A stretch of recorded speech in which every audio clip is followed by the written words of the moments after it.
আওয়ামী লীগ সরকারের সময় সবগুলো জাতীয় নির্বাচনই ছিল প্রশ্নবিদ্ধ। দুদকের কাছে অভিযোগ, এসব নির্বাচনে আওয়ামী লীগকে বিজয় করতে রাষ্ট্রীয় ক্ষমতার ব্যবহার করেছিল শেখ হাসিনার নেতৃত্বে বিভিন্ন স্তরের নেতাকর্মী ও সরকারি উচ্চ পর্যায়ের কর্মকর্তারা। 2025 সালের জানুয়ারিতে এই অভিযোগে দুদকের 5 সদস্যের অনুসন্ধান দল কাজ শুরু করে। সেই অনুসন্ধানী দল রাতের ভোটখ্যাত 2018 সালের নির্বাচনে শতভাগ ভোট পড়া কেন্দ্রসহ জালিয়াতির তথ্য উপাত্ত খুঁজছে সংস্থাটি। নির্বাচন কেন্দ্রিক একটা অনুসন্ধান দুদকে চলমান রয়েছে এবং অনুসন্ধানকারী টিম জানেন যে দুদকের একজন উপপরিচালকের নেতৃত্বে 7 সদস্যের একটি টিম অনুসন্ধান কার্যক্রম পরিচালনা করছে।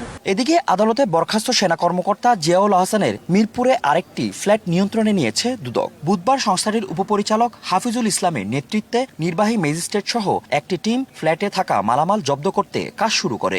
আদালতের আদেশে আদেশকৃত সম্পদের রিসিভার নিয়োগকে দিয়ে থাকে এবং রিসিভার নিয়োগের প্রেক্ষিতে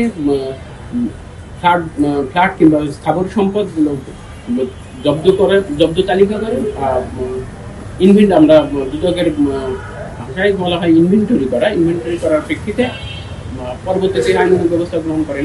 এর আগে 22 জুলাই জিয়াউল আহসানের জলসিঁড়ি আবাসিক প্রকল্পের বাসায় সাদা সোনাসহ শত কোটি টাকার সম্পদের প্রমাণ পায় দুদক। ফজলে আদিত্য, দেশ টিভি, ঢাকা।